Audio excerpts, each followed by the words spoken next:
Hello everyone and welcome back. If you're new here, my name is Candace and I love growing and have many videos on vegetables, flowers, succulents, things like that. In today's video, I am bringing you a seed haul from Floret. We have lots of vegetables we plan to grow and sell, and I decided to invest in a lot of flowers to try to sell as well. I already posted my 2021 seed haul, but there were a few things that I was not able to find anywhere else except for Floret.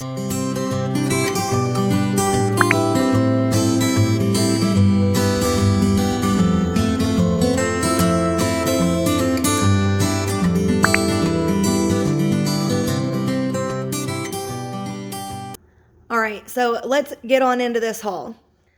So the reason I have two packages here is because she released certain things in certain quantities and she held some back. So looks like she has these little inserts. It looks like this is a list of some of the little mini courses she's going to release. And then this, if you don't know, she has two other books. She may have more. I know she has two, which I will grab. This is the first one I got. It's called Cutflower Garden, and it has just a tons of tips on how to grow cut flowers. It also has vegetables that are good as, you know, putting in arrangements. And I love that she has it broken down by season. A lot of flower books, it's difficult whenever, you know, they'll name something and you're like, oh, I want to grow that. And then you find out it doesn't bloom until late fall and you intended to use it in spring and summer bouquets. And, you know, things like that just is really helpful. That it's broken down in seasons as well as by flower. So she has, say, for example, peonies or roses or lilacs. She has a lot of information about that particular flower, some of her favorite varieties. Some books, they don't talk about varieties in detail, or if they do, they don't show pictures on them. And it's really helpful because, you know, as you can see, there are lots of shades of purple and things like that. So there are, of course, other things that I like, but I don't want to make this video too long. And then we have the book A Year in Flowers, which I really like this because it, again, breaks it down in seasons, and it helps you to determine flowers, fillers, foliage that you can grow in order to be able to make bouquets all year long. In the very front of the book, she breaks it down. She talks about, you know, tools that are good to have. But my favorite thing is, for example, on this page, she has it broken down, some supporting ingredients, and she has spring, summer, fall, winter. Same thing for textural ingredients, supporting flowers, focal flowers, because you want to have some of all of those things. You don't want just a bunch of, you know, one big flower.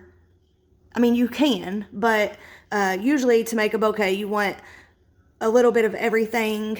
Like, that's not a very good example. So right here. So you want, you know, some large flowers, some smaller flowers, you know, some foliage, things like that.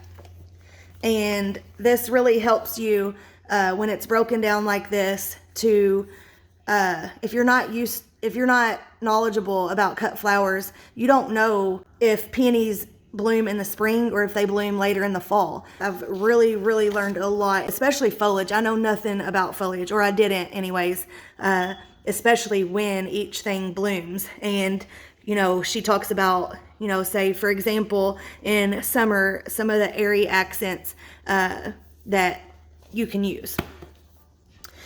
And let me just show you really quick. This is my absolute favorite flower arrangement I have ever seen. I absolutely love it.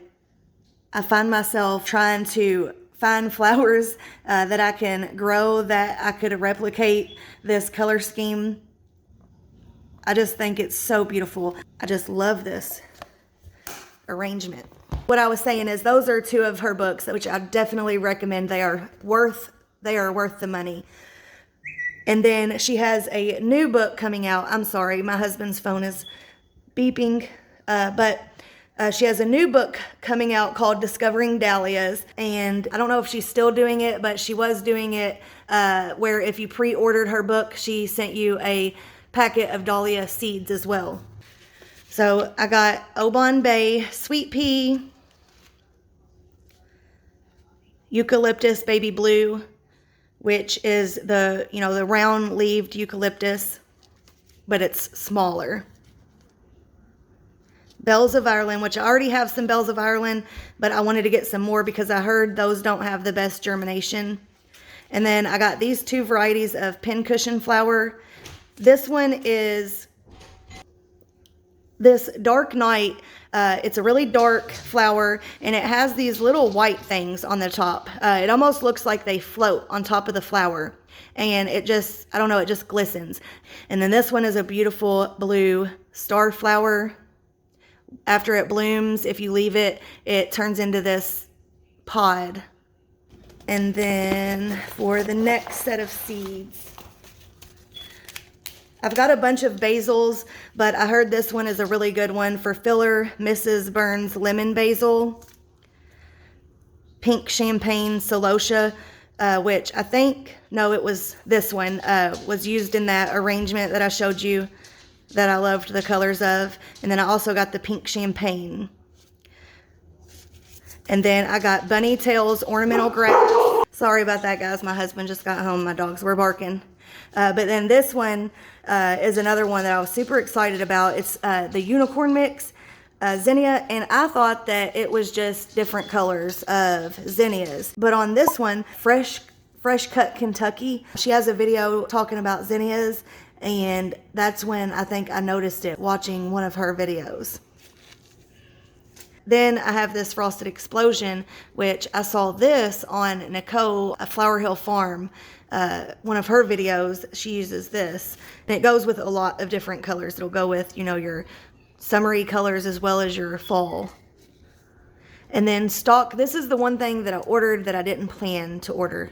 Well, there's two things. This I didn't plan to order, but I purposely ordered it.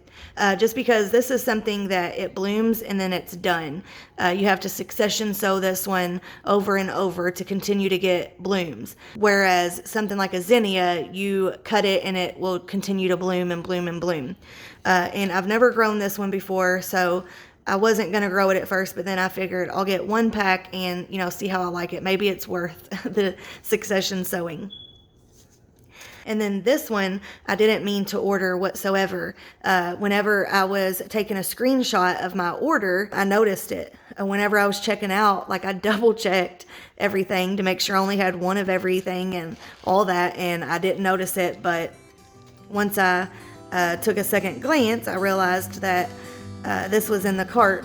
Alright guys, well that is the end of this little seed haul. I know it wasn't a very big one. If you want to see a big seed haul, then check down below. I have a $476 massive seed haul is the name of it. But yeah, that's going to be it for this one. I hope you enjoyed it. I hope you subscribe if you haven't already. That way you can see these things growing. And I will talk to you in the next one.